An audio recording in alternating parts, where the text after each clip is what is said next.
Welcome to the Popish Plot.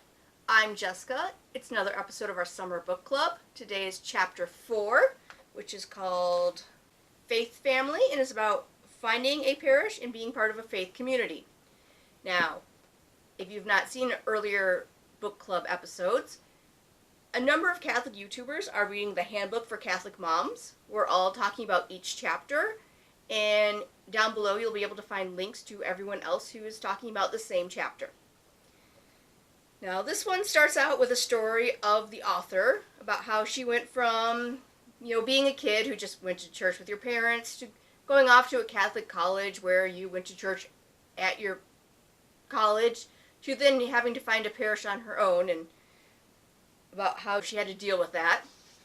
And then it goes on about information on selecting a parish, which I have pretty much no, information to give anyone on that, simply because I grew up in the Diocese of Detroit.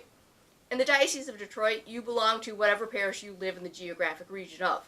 You can go to whatever church you want to, but if you're going to sign up to be a parishioner, it's, do you live in the square that is our parish? If not, you're not a parishioner. I even went to one church that I never actually officially signed up to be a parishioner in, because they tell us about when they were having their time where you could sign up to be a parishioner, like the day of, and it's like, come back 3 hours from now and you can sign up to be a parishioner if you live between X and Y Street to the north and south and Z and W Street from the east and west. And they actually did let you know, if you live on this, side of the street, you can't sign up to be a parishioner here. So, not something I have a lot of knowledge on. Now that we live in the Diocese of Lansing, they do let you go and actually be a parishioner if you're not in the set geographical area for that parish. We happen to live right kind of in between two. I don't know officially which parish we should belong to. We picked Holy Redeemer because we could find it, and we did later go to the other parish, but the other parish was founded by the first African American priest in our area, and it was founded to be, in essence, an ethnic parish. Now, not everyone who goes there now is African American. There's a diverse group of people who do belong to the parish. However, they're still known for their gospel choir, which they told you, open to this page in the hymnal to sing the opening hymn. And we opened to that page, and having not been an expert at gospel music, I'm sure they said the words at one time that were on the page, but there was no way we could keep up and sing it. We'd have to kind of learn the whole, different way of doing music that this, church did. So it then goes into the importance of actually signing up to be a parishioner, because unless you live in an area like in Detroit, where one time I wrote a check to the parish that I lived in the area of, and I instantly got all the stuff for being a parishioner, because they could clearly see, oh, you live in our area, you're on our list now. And then along with signing up to be a parishioner, it points out the importance of actually meeting people in your parish, like your priest, or if you don't have a priest and you have an administrator of some sort who runs the day-to-day thing of the parish and a visiting priest comes in, know them, or other office people, or people that do the different programs, like the religious ed and so forth, which, if you watched last episode from Monday, you probably think I, being an introvert, have no idea who anyone at my parish is. However, oddly, for a parish that is slightly known for its evangelization and new members and stuff, we're almost all introverts. So, we can go be introvert by each other, and we all pretty much know each other. I mean, today I actually got told by one person that Father wanted me to call him, so here's his new phone number, because I didn't even know he had a new phone number yet. It's not in the bulletin. So then I called him, and he didn't pick up because my phone's in a different area code, so he didn't expect it to be me. And, it was for a funeral that we were doing, 20 minutes from then, so of course he's not going to just pick up unless it's something definitely important. So I actually do know most of the people that run things in the parish, simply because of the next section of the way you become part of a parish is you do different activities, you volunteer, you serve on different ways. And it points out, if you're reading this and you have a small kid, you could volunteer by seeing if they have a prayer chain, or, a list of the sick that people pray for. So it's something where you're not going out because you don't really have the time to do that. It then goes and points out a couple of set organizations that your church might have that you could go and then meet people through, usually through your husband or your children, because it's talking about the Knights of Columbus and various forms of scouting. Now, I told the guys that they could go and make an episode on the Knights of Columbus sometime, so I'm sure sometime they will make an episode on being a knight. If I'm not careful, they'll decide to have a sword fight with their completely useless old antique swords that were never sharp to begin with, but, you know. And, well, I wasn't really into scouting because where I grew up, if you were a girl and you wanted to scout, you got badges in making a doll, buying things, in first aid, which the only thing I can remember from it is if someone is choking on their own vomit, you lay them on their side so that they don't die like a rock star. Which, knowing my teachers, might have been what they actually said, might not have. It was a long time ago, and that was the only useful thing we actually learned in scouting.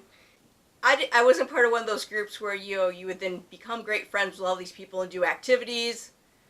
We watched our troop leader make us pancakes, and then we bought knickknacks.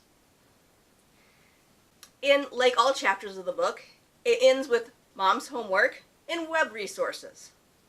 So, homework is, if you're not registered at a parish, register. And if you are, make sure your family's data is up to date. Schedule an appointment to meet with your pastor to introduce your family or write them a letter. Because I pointed out earlier, Sunday after Mass, when everyone is filing past the priest and shaking his hand, is not a time to get to know your priest. He will not remember your name.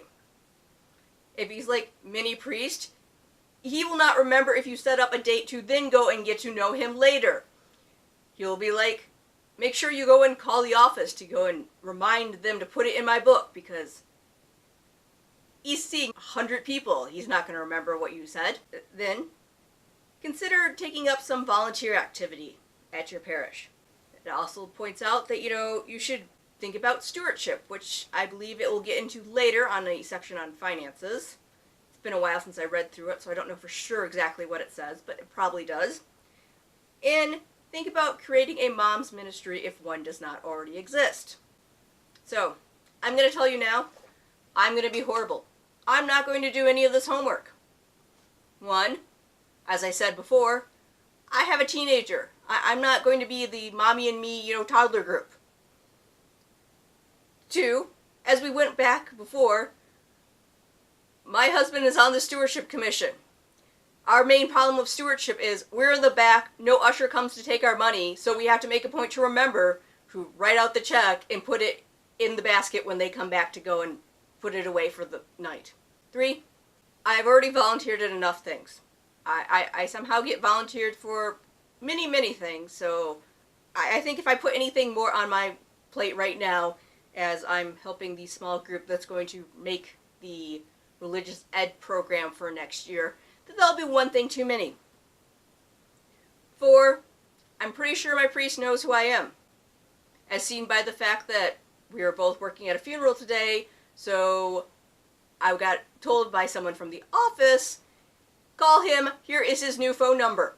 They also called me earlier this week, or last week, to double check that my email address was right so that he could then go and give it to a family for, again, funerals, because I do the slides for the funerals, so if they have a little few pictures that they want before the Mass or at the end, I can go and upload them and put them on our screens at our parish.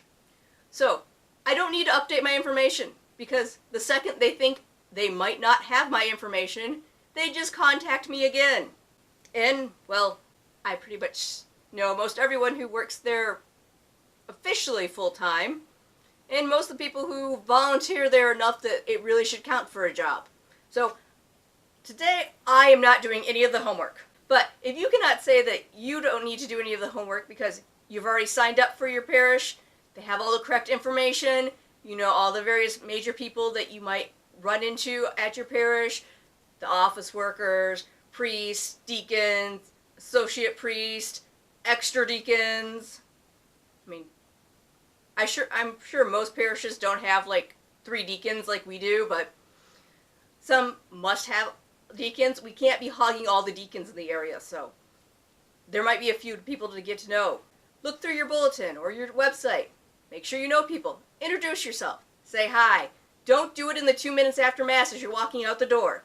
And in the end, it includes web sources for finding out where parishes are, and it has multiple different ones you can go to. I usually use the first one, and I found that most of the time its information is fairly up to date, but it's always a good idea if you're using a third-party website to find this information to go to the church's website or call the church to make sure there has not been any changes or updates. So, Chapter 4 is on your parish, about how it is your faith family. It points out ways to get involved in your parish, the importance of having a parish, the importance of knowing the people that you are worshiping with at your parish. In the comments below, comment with why your parish is awesome.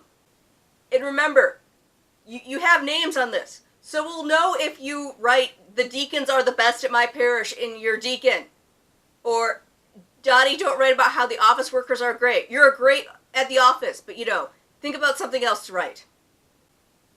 Alright, go ahead. Write the office workers are great. And until next time, live your faith, love your faith, share that love.